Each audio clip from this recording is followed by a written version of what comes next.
Hi boys and girls, we are starting our Fractured Fairy Tale unit, and I'm going to share with you a book that one of my former students wrote, which is a fractured fairy tale that will follow the same model that you will use to write your fractured fairy tale. And hers is called Lisa and the Three Bunnies. Once upon a time there was a girl named Lisa. She loved the color pink, so pretty much all of her clothes were pink in color, including her pants. Her eye color was blue and her hair color was brown with blonde highlights. She was a nice girl with lots of friends and very handy too. Whenever someone lost or broke something, Lisa could always help replace it. She loved to play soccer, so she would always carry around her soccer ball with her. Here's a little illustration of Lisa.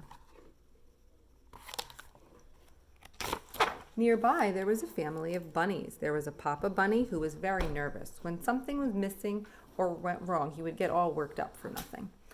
There was even a Mama who was very calm about things. She handled stuff a lot better than Papa. She liked to sew clothes for her family. And last but not least, there was a baby bunny who always explored outside with his parents. He was so excited when it came to finding new things. He even had a collection of things he'd found already. A little picture of the bunny family, the mama, the papa, and the baby. Some really good descriptions about them so we get a picture in our mind about what those bunnies were like. The bunny family lived near a tree. Papa's favorite room was the music room because he loved music. Mama's favorite room was the quiet room because she liked to read in quiet. Baby Bunny's favorite room was the exploration room because, as I mentioned before, he loved to explore and he kept all of his treasures in that room. Meanwhile, the bunnies were going to the carrot patch to get some more carrots for a batch of carrot stew. The baby bunny was excited because he wanted to explore the patch and find cool new discoveries. The papa said he had to stay close to them, and the mama said, "Enough talking, we need to get those carrots." So they left, but they forgot to lock the door.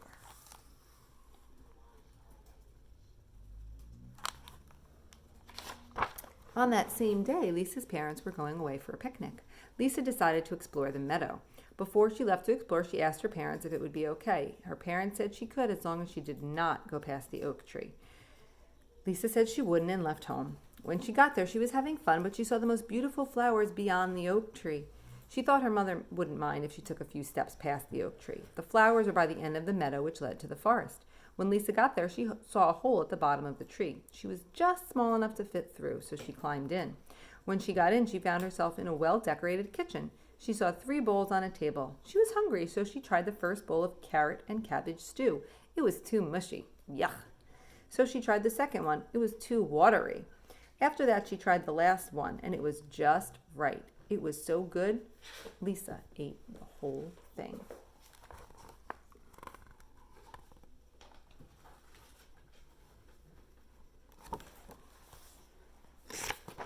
Lisa was so full, so she went to the next room.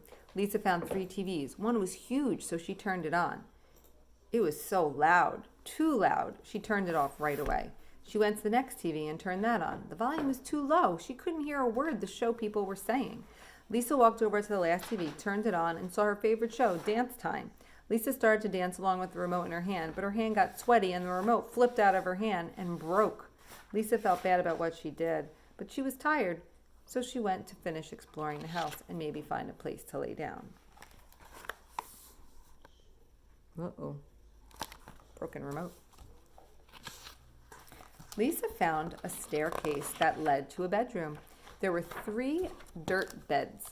Lisa tried the first one. She jumped out of the bed because it was too rocky. She tried the next one. The dirt was too soft. So Lisa tried the last bed and it was not too rocky or too soft. It was perfect, just right.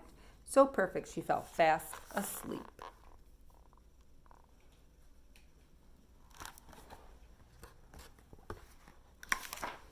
Lisa didn't hear the bunnies coming home.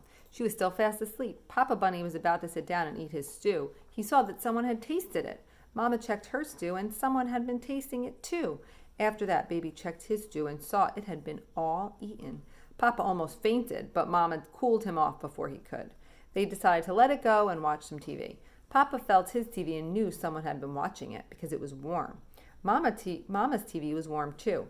Baby's TV wasn't warm, but when she tried to turn it on with the remote, it wouldn't turn on. The remote was broken. Baby started to cry. Mama picked him up and carried him upstairs to take a nap. When they got upstairs, Papa ran to his bed and saw a rock missing from its place. Mama saw a leaf missing from its place in her bed. Baby went to his bed and saw Lisa lying there absolutely still. Baby jumped right in the bed with her. But then Lisa woke up. She was very scared. She ran downstairs, out the door, through the meadow, back to her house, and never went back to that oak tree in the meadow again. The end. Okay, boys and girls, so I hope that you figured out which fairy tale this book was based on, this fractured fairy tale, and I look forward to hearing some of your fractured fairy tales soon.